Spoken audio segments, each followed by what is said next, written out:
Nope.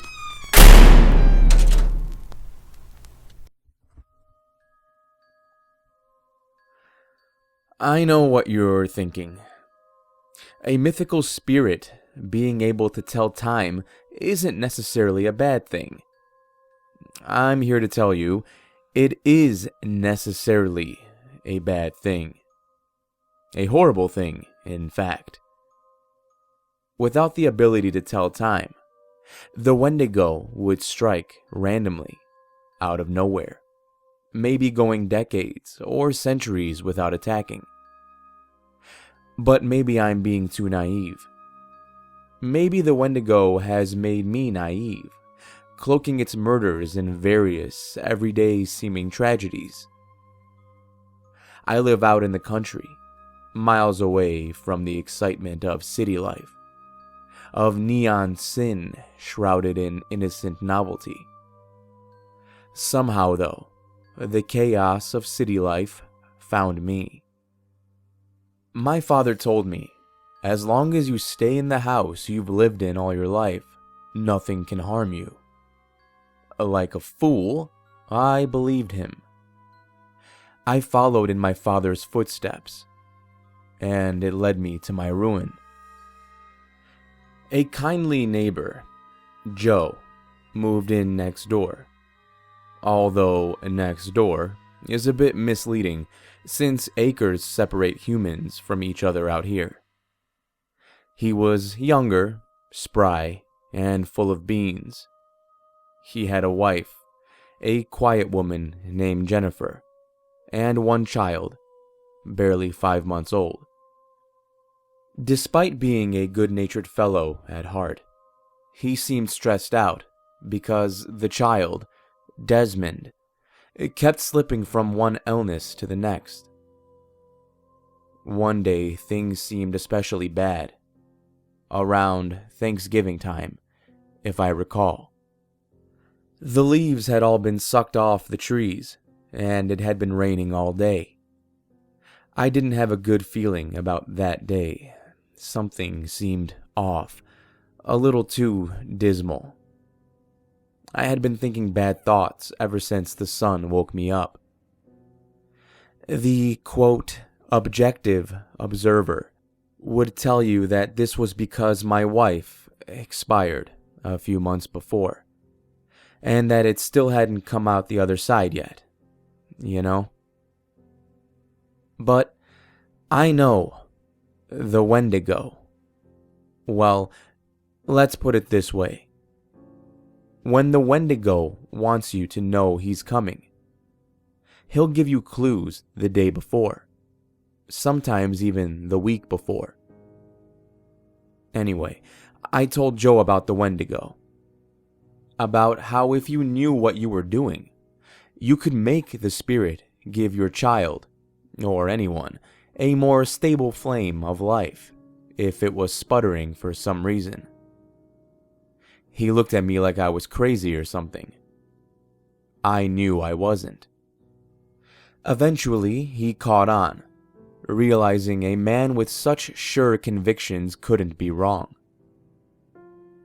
I gave Joe the scroll I used to save my wife from the brink so many years ago. I told him the fine print was something worth reading. That if you performed the ritual in a wrong way, the Wendigo would be as clear-minded about mortal affairs as you or me. Be able to tell time, insert himself into the flow of our reality without missing a beat. Well, I won't go into too much detail about what happened, or how it happened. Joe performed the ritual incorrectly, as I knew he most likely would. But I just couldn't let the kid die, you know. I went to Joe's house for Thanksgiving. He knew I was a lonely old man who had just lost his wife. Usually, I wasn't one for a pity invite, but I figured I didn't want to spend the hours ticking off the seconds in my head and waiting for the axe to fall. better to keep yourself busy. I'll never be able to get that grisly scene out of my head as long as I live. Joe's body was spread out on the coffee table, his face looking miserable and defeated. Jennifer's corpse rested in the fireplace. The lights had been turned off, except for a single dim bulb hanging from the kitchen ceiling. Desmond sat at the kitchen table, gnawing on his dad's fingers. He stared at me curiously, like a cat often stares at its master when it's eating its meal. "Oh, why did you do it, Joe? You gave the scroll to an idiot. A man so addled at the prospect of losing his son, of being outside the pleasant rhythm of society, that he'd do just about anything in order to make sure his son stayed alive," Desmond said. His eyes were nothing but bleeding sockets. And it occurred to me, that was how my dad said the Wendigo entered the human body. Through the eyes, causing them to explode. "Would you like a finger? Maybe a thigh? It is Thanksgiving after all." Desmond gave me a wicked smile. A smile no child of 5 months should be capable of. Now you just stay right there. Don't come any closer," I said in a firm voice. Joe just had to read the scroll in front of his wall clock.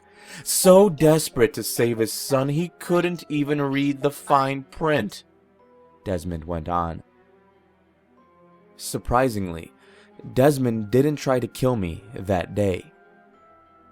He told me my time was coming, and that I'd know when my curtain call would flow across the dusty stage of my life when he wanted me to know. Then he got up, told me not to disturb his great feast, because he would be back to devour them in their entirety.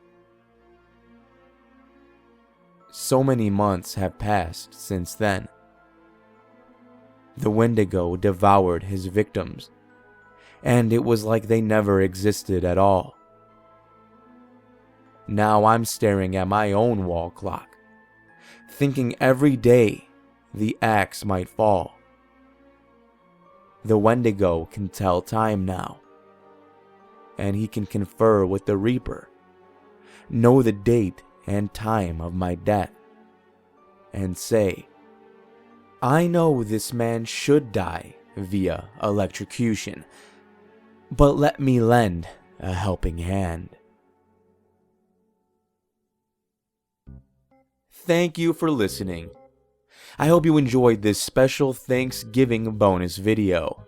If you did, you know what to do. Smash that thumbs up button. That's all I really want for Thanksgiving, is for you to like this video. Maybe drop a comment if you don't mind. Shout out to the author of this story, RealGhost25. I'll leave a link down below so you can check out the original post on No Sleep if you are interested. The arrival of this video means that the mini hiatus I decided to take is over, so that means this Tuesday I'll be back with another new video, and they'll continue every Tuesday moving forward until I have another breakdown and have to take another hiatus. Just kidding. I'm not kidding though. Until next time, everybody, remember to stay safe out there. I'll be seeing you in the next video. And happy Thanksgiving.